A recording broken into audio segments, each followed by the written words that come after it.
The wind is nature's hidden marvel. We can't observe it directly like we can with rain or snow. We can only know the wind through its interaction with the clouds and leaves flowing in the breeze. Yet windstorms have the power to tear homes and whole communities apart. Or a subtle breeze can calm the mind and cool the body. With such a range of abilities, how do we strive to harness its power? How can we better understand this invisible force? The wind is the natural movement of warm and cool air masses across the Earth's surface. The various land formations and bodies of water that make up the surface of the Earth will absorb and reflect solar radiation in different ways. Dense materials like rocks and dirt will absorb more heat than water, causing air masses over land formations to expand and rise more rapidly. Meanwhile, the heavier cool air that forms over water will move in to take its place. This uneven heating and movement of air masses creates our local winds. Civilizations have been taking advantage of these natural conditions as far back as human ingenuity has been recorded.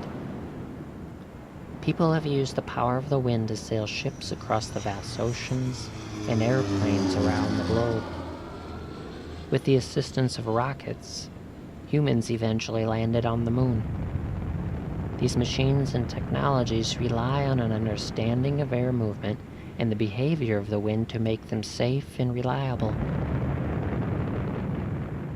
The most direct use of the wind involves machines that harness the kinetic energy of the wind. Windmills have assisted humans with large-scale processes like grinding grains, pumping water, and sawing wood.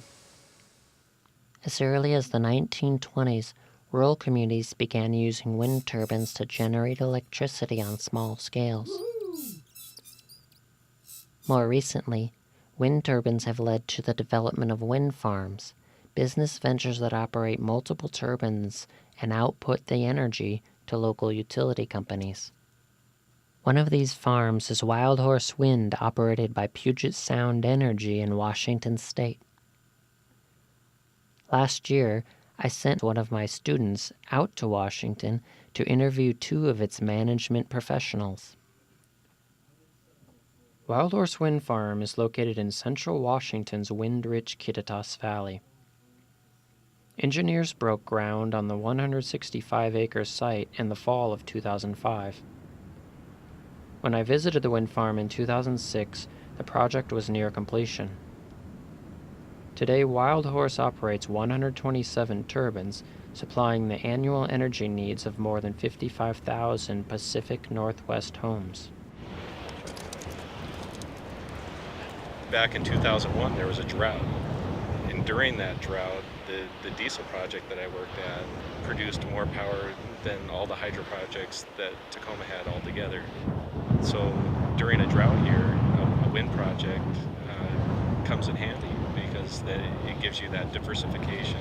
Utilities definitely need wind projects in their mix in order to minimize their risk.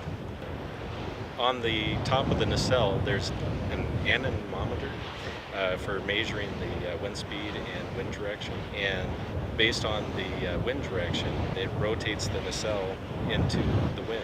It takes the kinetic energy of the wind and turns it into mechanical energy. So that when the wind blows, the rotors on the turbine spin, and inside the nacelle, which is the large box that you see up on top of the tower, there is a shaft that spins and generates the electricity at 690 volts. And inside of the nacelle, there is a step-up transformer that transforms that energy to 3.4 kilovolts. From there are large cables that run down the tower of the wind turbine, and all of the turbines are connected by underground cables. And it takes that energy created at 34.5 kilovolts and takes it to our on-site step-up substation. And then from there it travels along a transmission line to Puget Sound Energy's interconnect substation and gets interconnected into the system and then transferred to Puget Sound Energy customers. I believe in wind energy because oil and natural gas aren't renewable. They also have all the price pressures put on them from the foreign policy that we have going right now with countries like Iraq and Nigeria, Venezuela. So by having projects like this, we're not really held hostage as much by the higher prices that we're getting charged for fuel from abroad. Turbines are a lot like computer, at least the equipment. They change every year and they get better. The blade diameter is going to continue to grow. The tower height's going to continue to grow. There needs to be innovation on the civil engineering side of it on how to do the foundations and the tower structure itself, and also on the fiberglass blades in order to handle the loading that's there. Modern wind turbines are capable of large-scale output. They convert roughly 30 to 40% of the wind's potential energy into electricity. A single turbine is capable of supplying the annual energy needs for as many as 400 homes. This might seem substantial, but it amounts to roughly 1/10 of US energy demands. More progress needs to be made before wind turbines become a reliable and substantial source of renewable energy.